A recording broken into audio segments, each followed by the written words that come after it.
Hi guys, कैसे हैं। उम्मीद है कि स्वस्थ होंगे, मस्त होंगे, ज़बरदस्त होंगे। तो आज जो है हम बहुत दिनों के बाद जो है वीडियो लेकर आए हैं। तो आज जो है हम हैं क्लास 12 का जो अकाउंट है, अब देखिए होइएगा कि क्लास 12 का जो अकाउंट है उस अकाउंट को दो भागे बांटा गया है। एक तो है कि पार्टनरशिप और दूसरा है कंपनी। तो आज जो है हम लोग कंपनी को लेकर आए हैं। किसको लेकर आए हैं? कंपनी। और कंपनी में जो है कंपनी का जो चैप्टर है शेयर एंड शेयर कैपिटल, जो आपके सामने यहाँ लिखा हुआ है। कोई दिक्कत? शेयर एंड शेयर कैपिटल यानी अंश एवं अंश पूंजी। अब क्या है कि अंश अलग चीज होता है और अंश पूंजी अलग चीज होता है। शेयर और शेयर कैपिटल अलग चीज होता है। तो शेयर कैपिटल क्या होता है? नहीं, अंश पूंजी क्या होता है? जैसे मान लीजिए पहला यहाँ क्वेश्चन हम लिखे हुए हैं कि share capital of A company. Company का अंश पूंजी क्या होता है? तो कंपनी का अंश पूंजी क्या होता है कि अगर मान लीजिए कि जितना पैसा आप कंपनी में इन्वेस्ट कर रहे हैं, किसमें? कंपनी में इन्वेस्ट कर रहे हैं।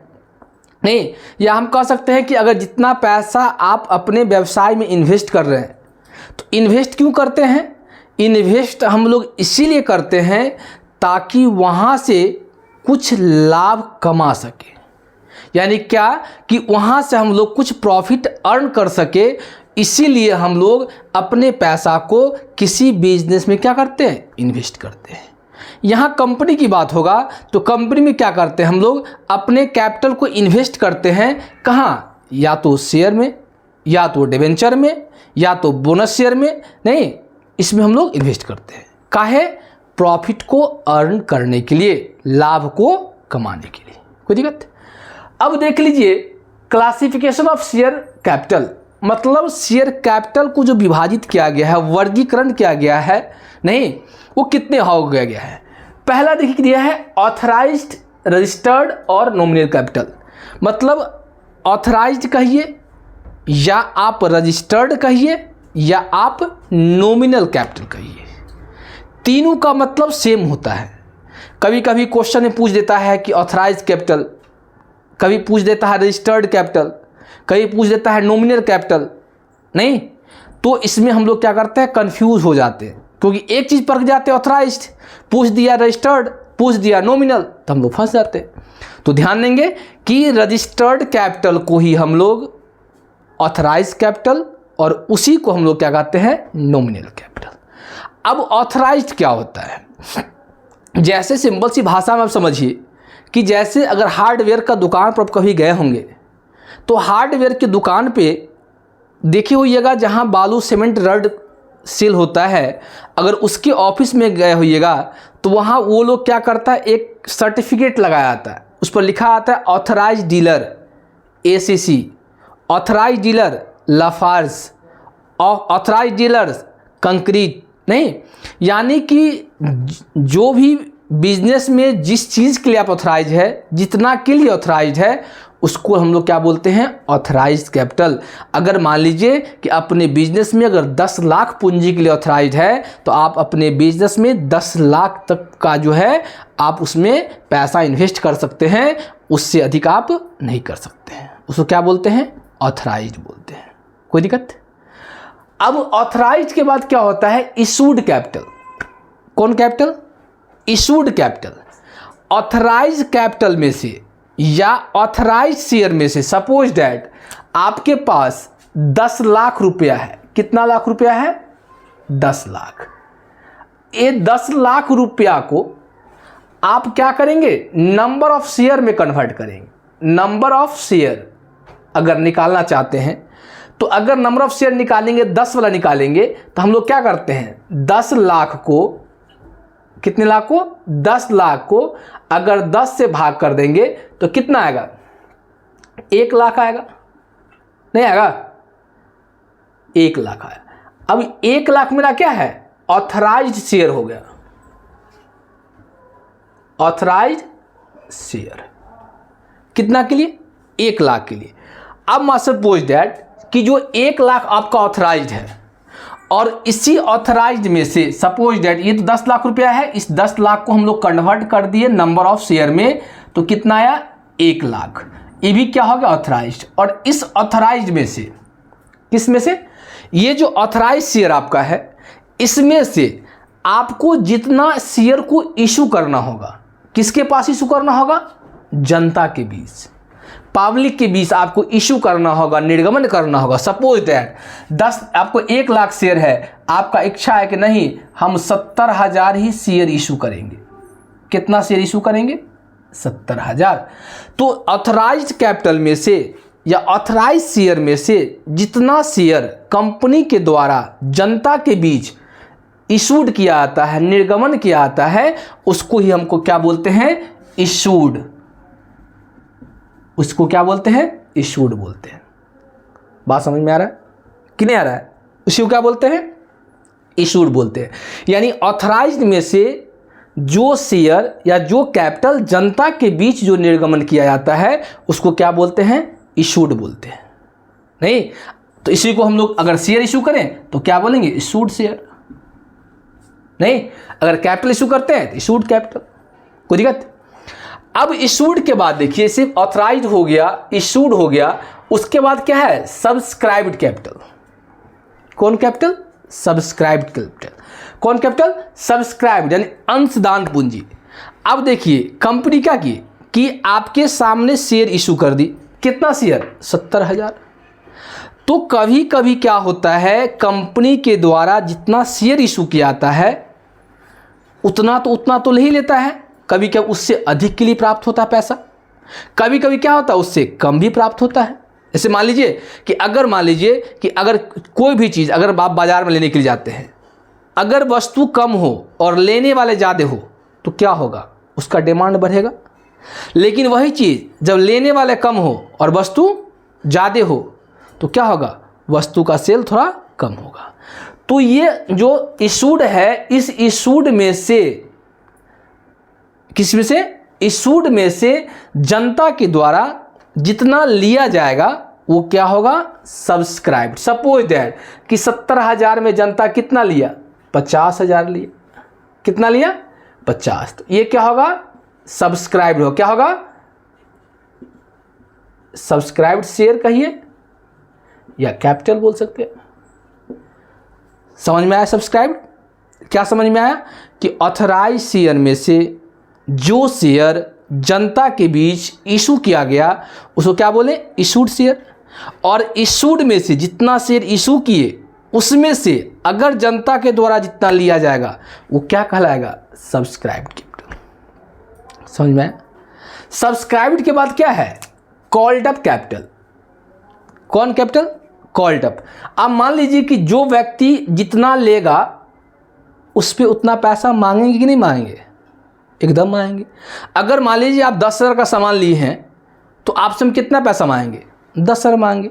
तो जितना सब्सक्राइब होगा उतना ही क्या होगा? कॉल्ड अप होगा। क्या होगा? Called up. तो इसको क्या बोलते हैं? Called up capital. कोई दिक्कत? कोई दिक्कत? या हो सकता है कि मेरा इच्छा होगा कि नहीं हम 50 नहीं, आपसे हम अभी फ़िलहाल 30 ही मांगेंगे। कितना मांगेंगे? 30 ही मांगेंगे। 50 आपका हम नहीं मांग रहे आपसे हम कितना मांग रहे हैं? 30 ही मांग है। तो सब्सक्राइब्ड में से जितना मांगा जाएगा क्या होगा? जितना मांगा जाएगा वही होगा क्या? Called up. बस में समझ में आया? ये क्या होगा? Called up. अब इस कॉल्ड अप के बाद क्या है? Paid up. अब मान लीजिए कि 50,000 में आपको कितना मांगे? 30,000। तो जितना आपसे मांगेंगे, अगर मान लीजिए यहाँ पे आपसे हम मांगेंगे कि नहीं हमको 30,000 ही दीजिए, तो आप हमको कितना देंगे? 30,000 देंगे। तो जितना देंगे उसे क्या होगा? Paid up capital. समझ में आ रहा है? कि जितना आपसे हम मांगे और उतना ही आप हमको दिए तो क्या कहलाएगा? Paid up capital. कोई दिक्कत? पेड अप के बाद क्या है? अनकॉल्ड। अनकॉल्ड मतलब आपसे मांगे ही नहीं। अभी जस्ट बताएं कि आपको हम दिए कितना, सब्सक्राइब कितना किए 50, अब 50 में से आपको कितना मांगे 30, तो कितना नहीं मांगे आपसे 20,000 नहीं मांगे। कितना नहीं मांगे 20,000 नहीं मांगे। तो जो आपसे हम नहीं मांगेंगे वो क्या होगा मेरा अनकॉल्ड कैपिटल। क्या कहलाएगा अनकॉल्ड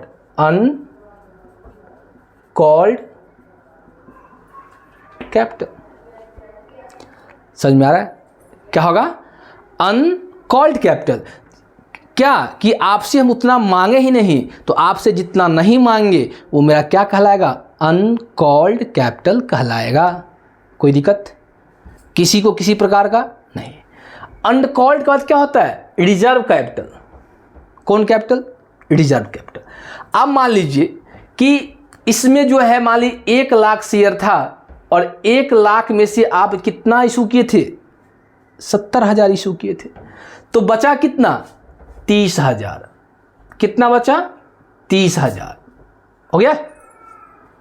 अब इस 30,000 में मेरा इच्छा है कि नहीं ये हम इसमें से 10,000 रख लेते हैं कि रिजर्व भविष्य के लिए।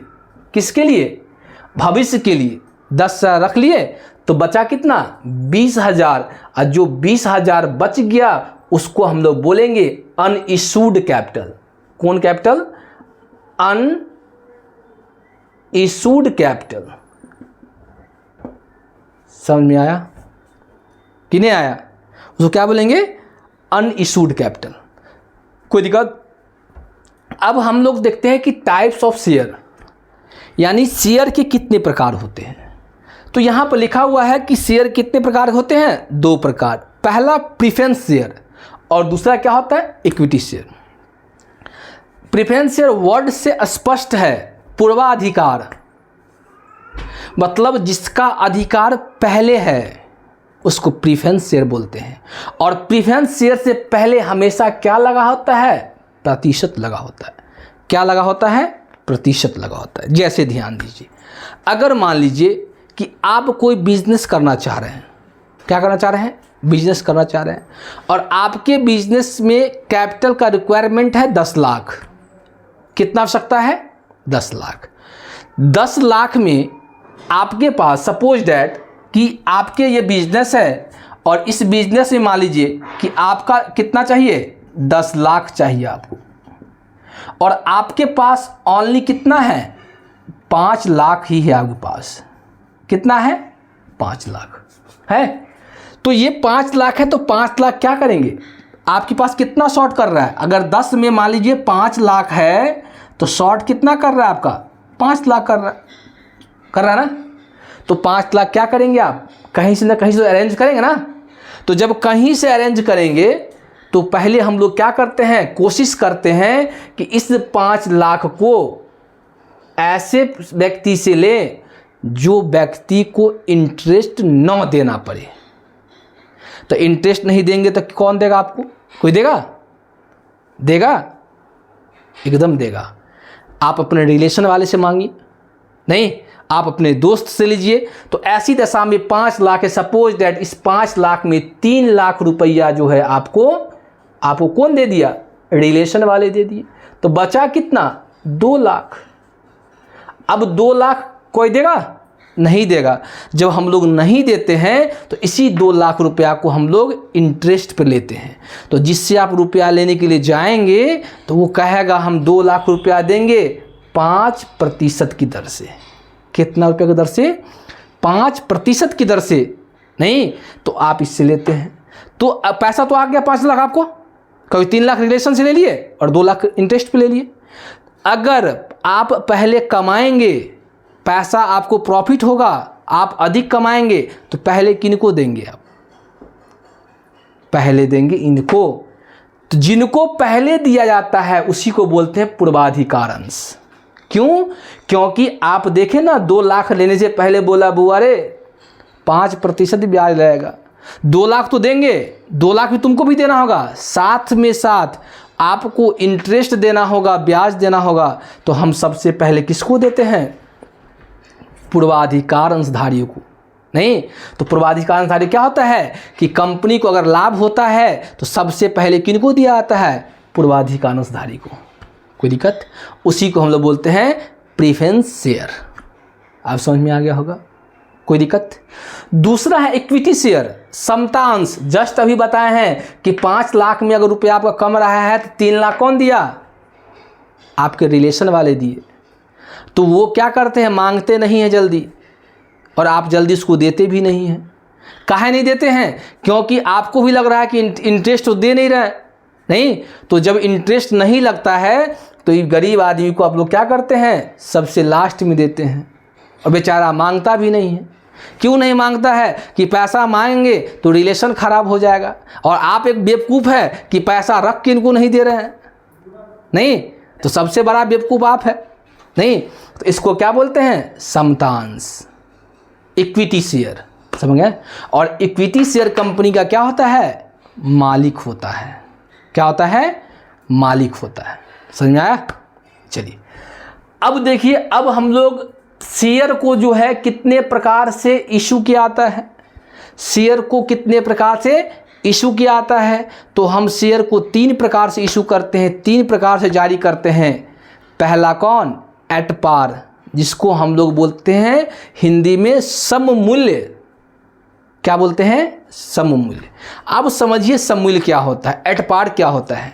एट पार क्या होता है, सपोज डेट, ये क्या है, मार्कर है। इसको हम 10 रुपया में खरीद कर लाए। कितना में खरीद कर लाए, 10 रुपया में, और इसको 10 रुपया में ही बेच दिए। तो इसमें प्रॉफिट हुआ?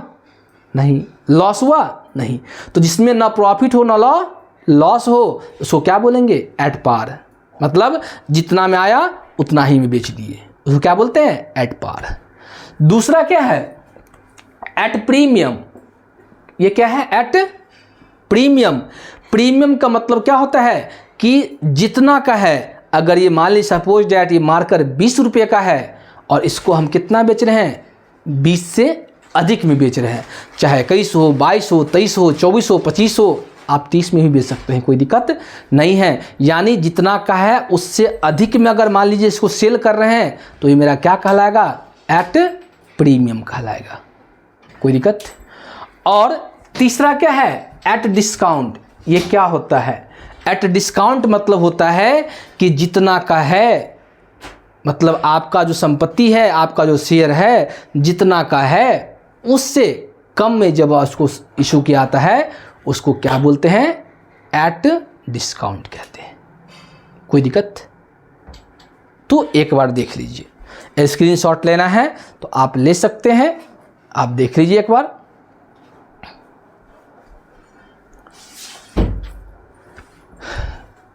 देख लिए। तो आज जो है हम लोग इतना ही पढ़ेंगे, फिर इससे आगे हम लोग अगली क्लास में देखेंगे। तो जितना ये पढ़ाए हैं, उम्मीद है कि आप अगर इसको अच्छे से अगर देखिएगा तो निश्चित है कि समझ में ज़रूर आएगा। नहीं तो आप इसको आराम से देखिए, नहीं और आराम से समझने की कोशिश कीजिए, आपको अच्छा से समझ में आएगा। तो चलिए हम आज क्लास को यहीं पे एंड करते हैं, अगले दिन इससे हम लोग आगे पढ़ेंगे। तो जय हिंद, जय भारत।